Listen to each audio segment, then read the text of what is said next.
we hop into actually working on the Gen Scoop, got the bike running out there. It's like 60 degrees out and it's still winter, which is weird. So we're gonna go enjoy the weather for a bit and then we're gonna get back and start working on the engine and obviously all the other things I mentioned. All right, that looks pretty good. All right guys, this may be the most interesting part for me too. We're taking the oil pan off, the LS. We got the new oil pan right there. Kind of want to take a look at the bottom end and just you know, take a peek. It's always good to do that before you put it in because when it's out, it's easier to do this stuff. Dude, that ride earlier today though, fun as heck. I don't know if I got any riders in the subscriber section. Definitely missed that bike, but anywho, LS time. Still too cold for you, sorry.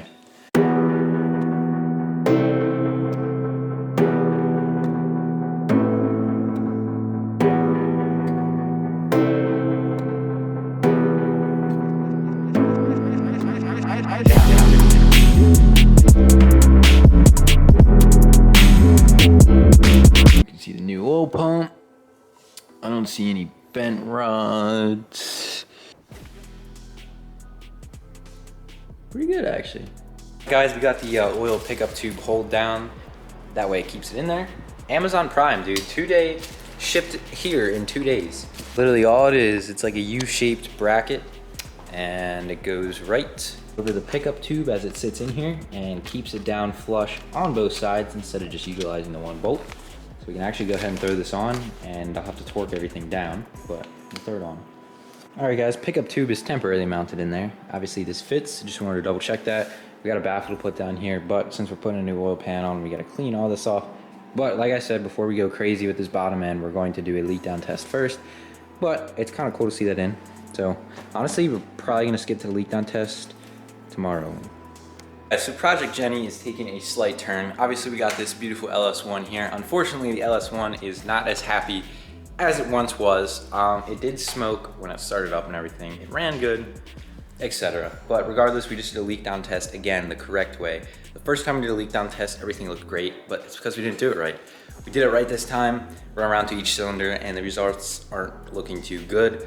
We narrowed it down to the rings. I mean, it's blown out the crankcase. The valves aren't leaking or anything. Obviously, this is like built heads and everything like that. I believe they're put together right. We're gonna go through this again and try it out and spray some soapy water on to see where the air is actually coming out of, but I'm thinking she needs rings. We went back through and did a leak down test again the correct way, and I actually wrote everything down this time, so I'll show you guys what we got for each cylinder. This is how an LS engine is set up. It goes 1, 2, 3, 4, 5, 6, 7, 8, I believe. I could be wrong.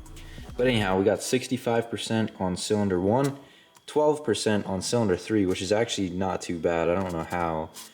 Anywho, 5 we got 52%, and then 7 we got 15%.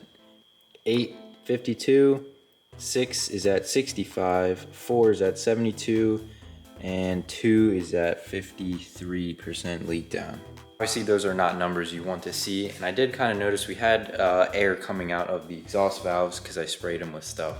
So what I'm thinking is there's carbon on them. One of the things, we're not gonna know until we get it apart. The other thing that was wrong with this motor was the rear main was blown. So I believe the rings have been bad, and that could have led to the rear main seal blowing out. Not too sure. I think the previous owner knew exactly what was going on with this motor, but you win some, you lose some, we'll be all right, we're gonna keep winning. So let's go ahead and move on to the next part of this build series. Again, we're gonna stay away from the car, unfortunately, but we're gonna be working with this motor for the rest of this video. I went ahead and took the valve covers off because we're gonna have to start taking the lifters, the push rods, and all this stuff out. And obviously the intake manifold and stuff has to come off. We have to pull the heads off, and I'm in the process of ordering new rods and pistons for this. I'm gonna hope the crank's okay. We're gonna try to keep the stock crank as long as it's okay. Go ahead and remove the fuel lines. The whole fuel system, actually. Intake manifold and throttle body are off. The vent kit, whatever you want to call it, and the catch can are off. So now we can go ahead and try to pull these heads off. All right, so we got a little box set up here. This is where we're gonna put all the valve train parts in that we take out. Obviously, whenever you take stuff apart like this, you wanna make sure that everything goes back exactly where it was.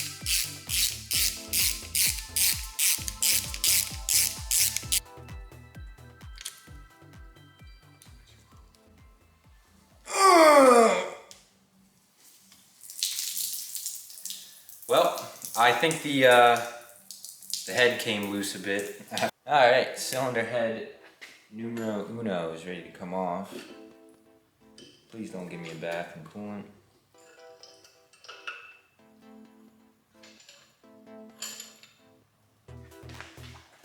I don't know where to put this. All right, head's off. So what I'm gonna do is actually just spray these with brake clean. That way we can show you guys what the cylinder walls look like. Clean them up and probably tape off the top here. Move on to the other side, do the same thing, and we're gonna have to wait till the new piston and rod combo actually comes in. No idea when that's gonna happen, so we'll see when the next episode comes out, but all right, I don't know how well you guys are gonna be able to see this. There is still cross-hatching left on the cylinder walls. There's no scarring or anything crazy.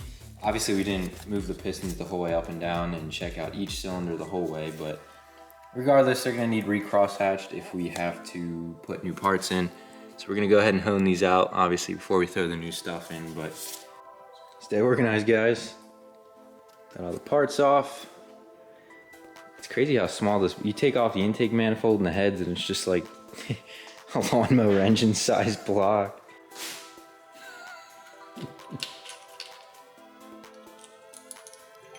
Ooh, got back, front. I do want to share with you guys too, this is my first experience with an LS. I've never done any LS stuff before, so it's kind of a good thing that we have to do the rods and pistons. Just gives me some other things to learn.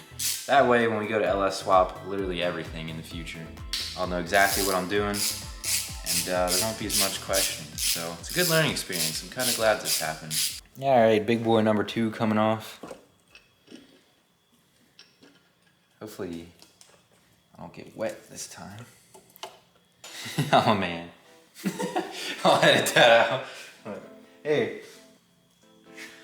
Take a look at the valves. So we had the exhaust valve leak. Did they look carboned up to you? Yeah. Pretty badly? Yeah. We'll take a look at them then. Enough to stick open? Yeah. Okay. Without too much parts. All the valve trains up there. Got the oil pan and stuff, and then all the other LS parts that we haven't gotten to yet. But here's the motor, all torn down. We're gonna need some rings, so we're doing pistons and rods, and then we're gonna have to clean the valves, that way they don't leak. But, well, I think that'll do it. All right, so we have made it down to, I wouldn't say a bare block at all, but we made it down to the block. The heads are off, intake's off. Honestly, not a bad job. First time taking them off of an LS. It's pretty simple, like everyone said. So honestly, at this point, the oil pan's already off. We can probably spin the motor over, and we're just gonna have to wait for parts yet again. So I think I might end the episode off here, just because we're probably gonna be waiting a while for parts. Don't worry guys, I have a bunch of other stuff to still do to this car though. This episode might be a little short, but we are gonna be making the custom trunk soon. There's a whole lot of other stuff too, so. How are you gonna spin the motor over when the starter's not on?